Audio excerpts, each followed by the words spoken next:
on the Fed. Dude, you called it a while back, man, that Powell was corrupt as hell and he needed to go. It looks like that might happen. What say you? Well, I mean, the $2.5 billion that's over budget by 700 million so they can have gardens and private elevators and dining rooms is not a good look right now. I think Powell's trying to turn the Fed into the cushy investment bank job, and it really shouldn't be. Yeah. But yeah, I mean, I think you're starting to see, like, it's interesting. I mean, there's a lot of people clearly auditioning for Fed chairman. Warsh was out this week saying that the Fed's completely politicized, which I completely agree. Like, if you look at, there's three issues that I just have been looking at, like wealth redistribution, DEI, and climate change. Mm-hmm. So 4 of the 7 people are sort of buying into that whole thing, and that is not a mandate of the Fed at all, right? So there's clearly politicization that has gone on. And now you're starting to have, they go into a blackout period where they're not going to speak before the next Fed meeting, which is the end of the month. There's, like, right now, I think there's 0 probability of a rate cut, but today you got Waller saying they probably should cut. So I think there's going to be some big dissension in there. But, Warsh came out this week and he's basically like, they should cut. They've lost their credibility. They've moved from, data driven to worried about ghosts, like somewhere out in the future. And it's just, it's completely turning into a joke. I mean, most economists got the tariff situation completely wrong. Mm-hmm. And, here we are, we could possibly get $600 billion in tariff collections, which is like near our military budget. So these are meaningful amounts of money. The economy could go a lot stronger if rates got cut. And that's really the linchpin in the whole deal. So I think Trump's clearly working on Powell. You can look at him and the guy looks like he's seen a ghost. And, I wouldn't be surprised if they're looking at possibly looking into criminal activity on this Fed over budget thing. So I think Powell's going to have a lot of heat on him to resign. And I personally think it would be a good thing if he does. Yeah, I put this article out this morning. Anna Paulina Luna, who has given a criminal referral to DOJ on the building issue and the rate issue. I mean, it's serious. That's real money, dude. I mean, like $1 trillion in interest rate costs that rates could significantly improve. It's stop us from spending massive. I mean, yeah, every 100 basis points is like, $300 billion. Yeah. Across. And there's this sort of conventional wisdom, which I don't necessarily buy into in the market right now, that if they cut rates, it's going to put pressure on the long end. But if you had a competent Fed, the Fed can do all kinds of maneuvering and yield curve management.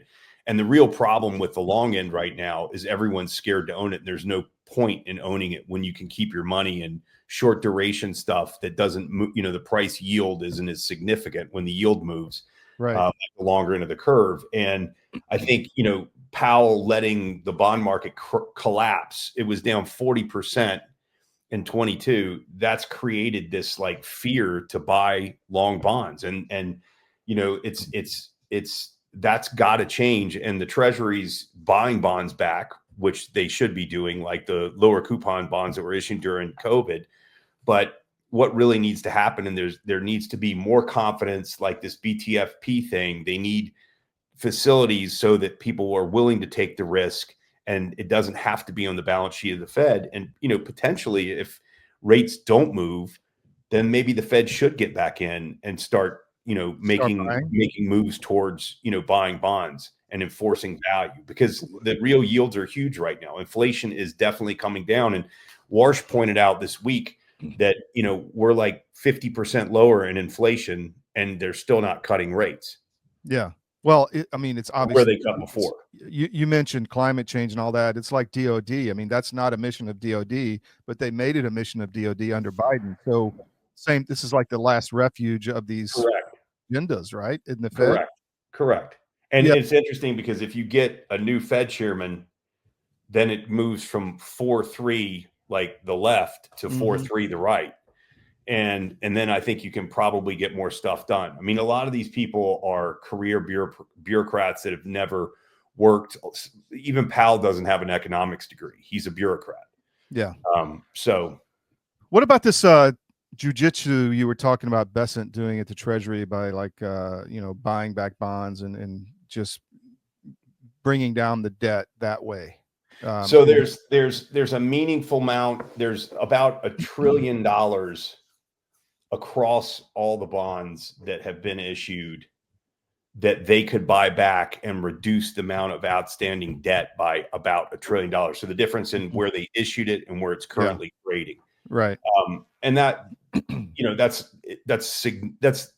whatever, 5-6, it's less actually. It's about 3% of the overall, but it starts making things move. And I think Sure. Besant's really smart by doing that because it sort of Is lets he people actually know. doing? Yeah, he has. Okay. He's actually done, as far as I know, 2 or 3 lots, and it's like sort of record size. But it's Mhm. something that he can actually do and retire that debt, so it's Yeah. gone. I mean, Yeah. he'll have to finance it, by issuing more debt. But as the Fed reduces rates, then it decreases the amount of coupon that we have to pay or interest we have to pay on the very short end Right. immediately. Right. So, buying this stuff and then and selling short dated stuff with the view that we're going to come down in rates is actually a very smart thing he's doing. What about the Fed itself? I mean, it's obviously the nexus of evil, if you want to say. I mean, it's allowing all the forever wars. It's printing money. What's your thoughts on the Fed itself? Should it be reimagined? I mean, what do you think? I think it needs to definitely be rebooted. That's for Yeah. sure. I mean, I think that the Fed has very clear mandates. DEI, climate change, and wealth redistribution are clearly not those mandates, and that's just confusing. 2 weeks before we had the Silicon Valley Bank collapse, we had the Fed governor from San Francisco saying the biggest risk to the system was climate change. I mean, these people are, like you said, it's sort of like the last bastion of wokeism and you can't do anything about it. So I don't think the Fed in any way, shape, or form is independent. And I think that you need the Fed in times of real distress. Like, when we had COVID, you needed to cut rates. When we Yeah. came out of COVID, they did need to raise rates, but not nearly as significantly as they did. And I think, again, Powell, that's huge failure. But the biggest thing is the Fed does need some accountability, and they just don't have that right now. So, So what would that look like? An audit or transparency? What? I think first of all, there's no one in Congress that seems to have any kind of real and intelligence around what the Fed's doing. I mean, you listen to these like hearings and with Powell, and these questions these people are asked is just completely like, staging stuff, and it's just theater. Mhm. And it's embarrassing, frankly. I mean, I think that there needs to be some kind of review of the Fed, possibly by the executive or possibly by the Treasury, so that you can remove these people if they're doing terrible. And I mean, look, there is, the markets have been jittery when Trump comes out and says, I'm thinking about getting rid of this guy, but you have to look at it in the worst case scenario. If you got a Democrat into president and the Fed wasn't doing what he wanted him to do, he could force something that would be really bad. But I think, you have to take that risk a little bit and make the Fed more accountable. And that's it. And I also think what Trump does in his style is he likes to float balloons out there, and he Mhm. likes to say, I'm thinking about getting rid of Powell. What do you think? And then the market, kind of craps the bed, and then it comes back. And it's like tariffs, when he brought Yeah. those ridiculous charts out on tariffs, everything sold off. Well, now the market's almost at all-time highs, and he announces tariffs of 15, 20%, 30% possibly on the EU, and the market doesn't flinch. So I Yep. think it's his style of sort of desensitizing the markets for this. But I do think there's some seriousness to it. I think like for me, the biggest problem right now with the U.S. economy, and you're starting to see weakness in the housing sector, weakness in mortgages. It's slowing down. If you cause a problem like that, then you have to cut more than you need to cut to fix it. And you also dislocate all the markets. So I think, I think he's doing the right thing. And I think if we really want to have this golden age, you've got to have people in the Fed who are serious and aren't making up excuses about what inflation could be in like 5 years based on, a bunch of antiquated models. To me, obviously they're actors that are there to harm the economy and prevent Trump from being successful. Correct. And if you look at historically, the thing that I find unbelievable is the Fed maintains this, like, we're trying to look after the American people. Well, if you go back in history and look at all the big inventory builds in the US, they always start raising rates at the end of the inventory build. Mm-hmm. And that's right when workers are starting to make money, right? Inventory builds create jobs start paying people, and it's like they wreck it every single time. So you have to question, like, first of all, most of the traditional economists are out there, or economics, they've been wrong over and over. They've been wrong about Trump, and you can't have high employment and low inflation. That's BS. It's been debunked. And same thing with tariffs. You can't have these high tariffs without inflation. That's been debunked. So, I think that it makes a lot of sense for the Fed to change. I think it makes a lot of sense for what Trump's doing and increasing the pressure. And I think maybe, you get the solution that you're saying possibly is getting the Treasury with more teeth so they can do more stuff. Well, it is the Treasury. That's where everything's supposed to be, in the Treasury, not in right. Correct. Cartel that has no accountability. So, I'm of the belief, and I guess I've come a long way over the last 5 years, is that the Fed is just an oligarch control mechanism. I mean, it's there I agree with that. American people. It's to keep their money in power and to keep their control over everything. And because the Fed, I mean, interest rates, as you mentioned, that impacts housing, it impacts employment, it impacts, the control you have with that mechanism is pretty high speed. But I have a question for you on the corruption side. I had a source a few years back that she was telling me she was in the Fed under Gettr. And as Lehman was, he didn't pay his income taxes, by the way, but go ahead. Yeah, no. But as the Fed, as Lehman was collapsing, she was revaluing it like every hour, and she was, getting high and going into the Central Park and having sex with strangers and all this kind of weird stuff. So the people that are there, we don't know what's going on, is my point, right? No, and I think you're 100% correct. It is a tool for the elites to rule people. And what a lot of people don't understand is people made more wealth from the great financial crisis than they did in the 10 years before that. Right. That was a wealth generating thing for elites. Right. Yeah. They knew what was going on. They shorted the hell out of everything. They made fortunes. They bought everything at the bottom. So the cycle that the Fed creates, they destroyed small business, right? Correct. So, and look at COVID as well, right? Look at how many restaurants, look at how many small businesses went under and have never recovered. So what the Fed does is it can create these cycles so that when we're at highs, instead of the, common people sort of catching up with markets and what they're doing, they can stop it. And then the real elite people can make money on the way down from the cycle. Yeah. So, that's something to keep in mind. Can you stay for another second? Sure. Absolutely. All right. We'll be right back.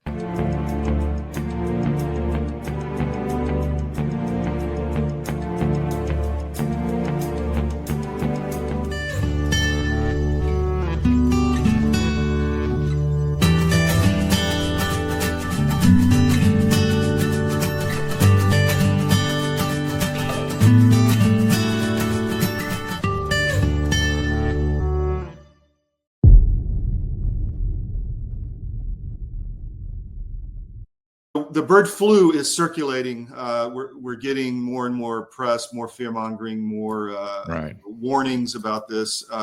First, let's start with that. What say you on? Well, what I say is it specifically is not circulating. It's in animals. There's one human, maybe two transmissions, no human-to-human transmission. And stand by, everybody. If there is some sort of sudden human-to-human transmission, you should immediately be suspicious that gain of function was involved with that. Just the fact that they're taking an animal virus and going nuts on it in the press and talking about it all the time. That to me leads me to believe that they have concerns that somebody is doing something with that virus, because this would not happen naturally, in my opinion. Our world is changing rapidly. Many crucial systems we depend upon are collapsing. And the most important system that is failing is the food supply. Mr. President, this Council is more than aware of the multiple challenges and threats the world is facing today. But the threat of famine, people starving slowly to death, must be a red line. These food prices are going to keep going up and up, and they're going to keep feeding excuse after excuse, narrative after narrative. Yeah, you're going to have to get off that treadmill and start getting more autonomous with your own food growing. You want to make sure that you can eat, because frankly, food is the biggest issue as we are going through these transitions. But amidst the chaos, there is a path to resilience. Marjorie Wildcraft is the female leader of the survival and preparedness movement. Marjorie has taught millions of people how to grow an abundance of food in a grid-down situation, even if you have no experience, are older, or out of shape. I've spent decades finding the fastest, easiest, and funnest ways for the average person to be able to grow a lot of food.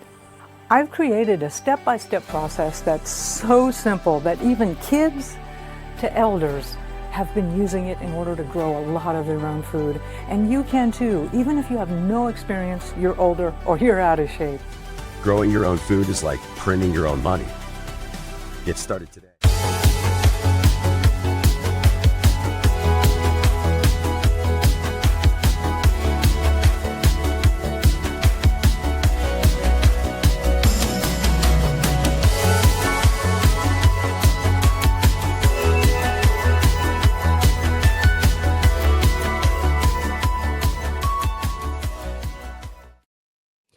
So back with Tom Teague. Welcome back to the Skiff, talking finance, the Fed, and everything markets. So some crypto bills came through this week. Did you have a chance to look into that at all?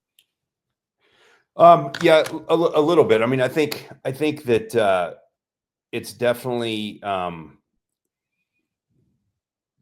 it's a huge change in how crypto is going to be used. I've been reading a lot about treasuries.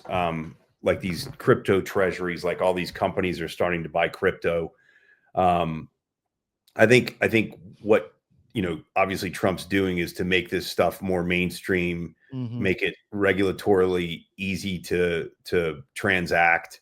And, it was quite obvious that, under Biden, they really wanted to harm crypto because it's a threat to, fiat currency. So, I think all this stuff's pretty good. I didn't get down in the depths of it, but I clearly think it's a huge positive, and there's a lot of people getting in. Like XRP's gone ballistic. Yeah, I know. But a lot of people are, starting to take it a lot more seriously, and it seems to be holding at these levels. Like Bitcoin's kind of stuck here at 120, so that's 118, so that's good. Yeah. So the concerns were that this is like a CBDC light kind of system where they kind of got pushback on the CBDC at the federal level, so they are going to do it at the private level and have some control. Do you have any concerns about that? Not too much, because I think there's enough people that are involved in this. I mean, just my perspective, like you got Sachs involved in this, you got a lot of these guys, and I think they're probably getting most of what they want. You'd hear them screaming if they weren't. So yeah. What about the stable coins is what you're talking about, right? When you say treasuries, I mean, it's crypto that's well, they're starting, a lot of these guys, what Saylor was doing, a lot of other companies are starting to buy Bitcoin and putting in their treasury. And, there's obviously like more sort of like short, medium term, as companies begin to do this, you're going to see like much more demand for Bitcoin, because, the amounts of money that are being raised. And a lot of people are looking at it as, it's another way of owning Bitcoin. If you buy a listed company that owns Bitcoin, then you're sort of like getting around some of the issues with the ETFs, and it gives people like a broader spectrum of types of investments. It's kind of like buying hedge funds, and these companies are using their treasuries to do it. I think long term, it's at some point it's going to be a really big problem because it'll be like one of these carry trades, like Japanese yen carry trade. At some point, it unravels, and it'll crush everything for a period of time. But like one thing that I've had to like sort of come to grips with, and is there is only in particular like Bitcoin, there's only a fixed amount. Yeah. So as time goes on and more people make an adaptation, it's a big pyramid scheme, right? I mean, like if you own a lot it, of people are saying that, Yeah. I people that I listen to all kind of opinions, and a lot of people are saying the fact that this is all these big guys are getting into this is just another bubble, anyway. So I have a question. So we're talking about the Fed and control matrix and financial system that all needs to be changed. Jamie Dimon was out today, said the Fed has to keep their independence, meaning don't mess with my Fed. I see right, that exactly. as Well, he Jamie, takes his marching orders from like Elizabeth Warren and people like that. So, yeah, I mean, he's like, he says a lot of stuff, and a lot of people in the business sort of echo that. But, what's necessarily good for Jamie Dimon and JP Morgan, I mean, they've been, you look at what's happened with SVB, you've look at like these guys every time they get hit in the ass with a golden horseshoe, they just get bigger and bigger and more powerful. So, I think sometimes, and you said this before, what's good for, and Besant said this, like, we're not out here working for Wall Street, we're working for Main Street. If you want to make the world a better place for Main Street, give people jobs, give them enough money, give them ability to buy property at affordable rates, which you can easily do. And it's not like we're running 10% inflation now. So I don't really care what Jamie Dimon says about that stuff. I agree. I just found it funny that, if it's like a contrary indicator, right? If Correct. you're worried about their control matrix dropping, going away, just look at what Jamie Dimon is saying. Well, look at what this guy said about Bitcoin and crypto. Yeah. I mean, the guy's been wrong about so many things. And, at a point, you just you got to turn him off. Yeah. Well, what about who's going to, I'm hearing lots of rumors. If Powell goes, Besant may go to the Fed. Who's going to take Treasury? I've heard Jamie Dimon's name put out there. What do you think?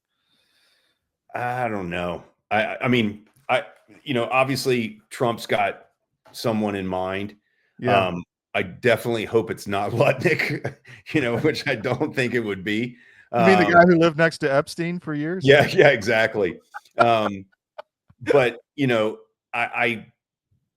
I don't think it's going to be Besant. I sort of feel like he's going to, if he were to do that, he would have to put somebody in there that's seen as less, sort of political. And so I think it'll be somebody like, I think Warsh is making the rounds and talking to people and trying to get, some, and there's people inside the Fed, like who are also gunning for it as well. So, we'll see, but I think Besant is a phenomenal Treasury Secretary. So I'm kind of hoping he stays there. All right. Last question. And thanks. I know you're in France and enjoying life. So yeah, thank you for coming on. Sure, but man. the question I have is a lot of disclosures happening. I mean, and I had a combo this morning, and we don't have to go down that rabbit hole, but a lot of things are changing. Maybe some awakening is happening. Where do you see the markets going? I mean, everybody knows Wall Street's very corrupt in a lot of ways, but what do you see? Like, what other awakenings do you see happening, or do you? Well, I mean, I said this when Trump was elected this time. I think we're going to face, like, the good part about it is I think there's going to be a big awakening of our country. And I think little by little, we've all been through COVID. We've all been through, the various things that the government's lied, climate change, all this stuff. That yesterday I was reading something about Switzerland. They were fudging numbers from the early 20th century. They were cutting out data. I think people are waking up to this stuff, and with the Epstein stuff as well. Like, I think everybody wants to get to the bottom of it. Who's behind it? What was he doing? Who's behind it? Who's controlling our government? What's our government doing behind our backs? And and I think financial markets are part of it. I think, and the Fed's part of it. There's this kind of blob that's run everything for decades and decades. And I think it's reached its like sort of peak of corruption. And, I think it's all being exposed. And when I look at what Trump says, like, I was looking what he said about the Epstein stuff, it's tongue in cheek, right? He's like, this is something the Democrats really want. Like, it's almost like he's like, he wants them to want it, in my opinion. So. That's another question then I have before we go. So is this like 42D chess he's playing?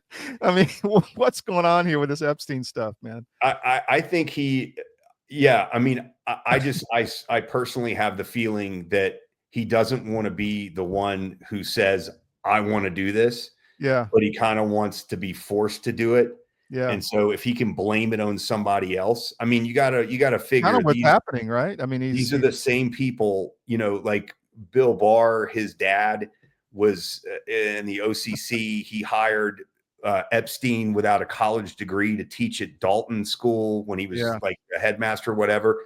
Like these are the same people that ran Trump off and tried to destroy his life, right? Yeah. So you got to think, like, to some degree, I don't think it's like, necessarily 4D chess, but I think Trump's pretty savvy about like floating balloons and getting stuff out. So, that's what I'm hopeful of. Well, I was thinking about this yesterday. It's come out now that they are actually spraying us with poison. Right. Yeah. Like, so why the hell is that still going on? Why do we not know who's doing it? What's behind? I mean, so many. Yeah. I mean, again, and it seems like that they want to make it more public on what's going on. And, this week, like Trump said that Coca-Cola was going to start using cane sugar, which is a huge win, by the way, because I think, there's nothing really worse for you than high fructose corn syrup. Yeah. And that's killing tons of Americans. So I think, it's better to, have the sugar cane, but I think we're just in store for a lot of revelations. And I think, if you really want to change the country, you really want to change the Fed, transparency is key. And then we're going to have a great, and then I'm super bullish. My thing is, once rates start coming down, I think the US is going to take off. I mean, I've been here now for almost a month. France is in pretty good shape. They have their own energy, their nuclear. The UK, apparently 12% of cost of goods sold of restaurant is energy costs. It's a joke. Like, wow.